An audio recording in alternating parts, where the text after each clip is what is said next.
What is the honeymoon effect and why does it affect our lives?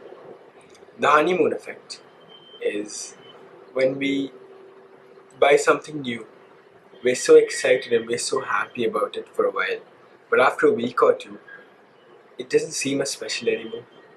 You know how all these rich people who buy new fancy cars, they buy new watches, houses, and they never seem as happy as they should have been.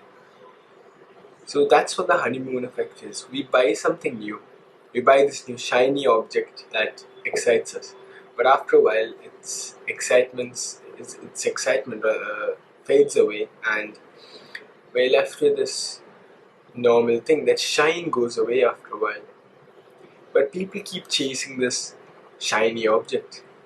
People keep wanting the newest phone, the newest watch, the new car, all for a little bit of happiness, excitement. But you have to realize that these objects won't give you excitement. They won't give you excitement. If anything, your excitement will just stay level after a few weeks. I know people who've gone and bought new phones. They were so excited for a brand new phone, iPhone 16. They got it, they started using the new features, like the phone seemed great. Right? It's the honeymoon period with that new object. And in that period, for a few weeks, of course, you will feel happy, you will feel excited. But after a while, your excitement comes down and you treat that object like you would any other. Like I have this phone, right? iPhone 13. It's cracked in the back. Like it's half broken. But I'm not going out and looking for a new phone because I know for a fact that it won't make me happier. It won't make me happier. My excitement will just come down. I'm back to baseline. That's why whenever I buy something, I do not buy it because I won't feel that excitement, which is a very bad reason to buy something. A lot of people buy these new things for that feeling of excitement, that feeling of happiness that they initially get when they buy that thing. But that's the wrong way to look at it because you're not fulfilling what you want. You won't become happier. It's just a short term rise and then it just goes back to baseline. But you wasted so much money. But if you want to buy something for its use case, right? I recently got a new MacBook. I switched from my old Windows laptop. And the reason I did that is not because I'm going to become happier. I did become happier because I got this new thing. But that's not the reason. The reason is because, well, it's faster, it's smoother, I can work better on it, I can edit this video better on it, I can maybe script a video better on it. And just for the functionality that I wanted, it was better.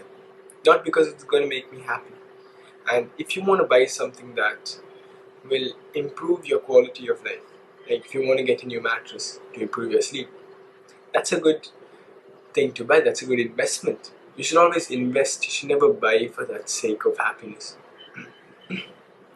A lot of people in this day and age, their dopamine levels are so low. Dopamine is this chemical in our brain that makes us feel happy. It determines our mood, happiness, motivation. And there's always a level flowing through our body, like a level of dopamine that's flowing throughout our body. If that level is low, we feel down, our mood is bad, and we feel a little bit sad, we feel depressed, less motivated. So people go out and buy these new things so that they can get that peak in dopamine again, just that little rise in dopamine. Because their dopamine levels are so low because of social media, 100%, and junk food and all these ultra pleasureful things that we have in this modern day. And these things lower your dopamine level, and to get it back up, we do so many things. Okay? These bad habits, like they lower our dopamine level. Social media, when you keep consuming social media and gain pleasure from it, your dopamine levels peak, they come back down, and they come back down below the level at which it was before. If this is the baseline, it'll go up and then it'll come back below that, and then this will be a new baseline. So now we start getting agitated, and we want the dopamine to go back to baseline. So what we do is we do more of that bad activity. We go and scroll even more. So we get that peak. Okay, now it's above the previous baseline, but now it goes even further down. So the continuous doing of this creates this mental health problem, depression, anxiety, all these things. Like everything that's wrong with this day and age now, like mental health problems, it's all caused by this cycle of dopamine. So what we try to do is we try using these addictive substances and activities to bring out the dopamine back to this baseline. But what we can also do is buy new things, because when you buy something new, we get that peak in dopamine, right? When I got my new MacBook, I felt so excited and happy to use it. Right? That lasted for about 4 or 5 days, and now it's back to baseline. And now it doesn't feel as exciting anymore. It just feels like, okay, I have a laptop, so what? That's the end of that honeymoon period. When like married couples, like they just get married and they go on their honeymoon. There was a study, like for the first 2 years, they are happier than they were before they got married. But 2 years later, their happiness was at the same level as it was before they got married. So that's where the honeymoon effect term comes from. Right? So when you buy new things, you are not going to become more happy. So the next time you want to buy something new, something exciting, just remember it's not going to make you happy. If it has a genuine use case in your life, please go and get it. It's an investment. If you are investing, then you should go buy that object. If it's not an investment, if it's not a good investment, then there's no reason to buy it. Because when you just chase happiness, you end up reaching the wrong direction. I mean, you end up running in the wrong direction. So how do we keep this honeymoon effect going for longer? Right? For these ordinary things like this water bottle, right? When I got it, I was pretty excited because it looks quite nice and it's so nice to drink water out of. But now it just seems like a normal bottle. How can I keep that effect going? How can I keep having that excitement for everything that I have for a long period of time? How can I keep having that excitement? This is where gratitude comes in. We never practice gratitude. That's also a reason that there's so much mental health problems nowadays, because we do not practice gratitude. Gratitude is when you take an object like this water bottle, and think about how good it is. Like, you be grateful for it. I'll say, yeah, I'm grateful for this water bottle because of its shape and its ease of use. I am grateful for this water bottle because it looks really nice and I'm happy to look at it every single day. Now suddenly, when that gratitude feeling flows through your body, this water bottle doesn't seem so ordinary anymore. It feels just a little bit more exciting because you're so grateful for it. The energy is flowing through your body. So with any object that you have, this is something you should practice for your mental health every single morning. What I do is, every single morning, I go on my notes app on my phone, and every day I make one point, like 1, 2, 3, these points in my notes app. Like, just about anything, I'm grateful for anything. Like, I think yesterday I wrote about how grateful I am for my bed because it's so comfortable and I sleep really nice. I sleep really great in it. It looks so nice and it's so comfortable. So when you do that every single morning, when you fill yourself up with that feeling of gratitude, not only do you feel happier, but you feel more excited about the things that are around you. Like the ordinary things that most people wouldn't give a second thought about. But you're so grateful for it and you become happier, your mental health gets better, and this is something that everybody should be doing. Because you want to be excited about things, right? Just some ordinary thing, right? Just like this water bottle. You think it's ordinary, but because I practice gratitude and if I write something that I'm grateful about this bottle, then that feeling of gratitude just flows through my body and I become excited about this water bottle. That's what you should be practicing. People buy new things to feel excited about something again. But you don't have to buy new things. When you buy new things, in fact, it's just sometimes your happiness goes below the level at which it was before.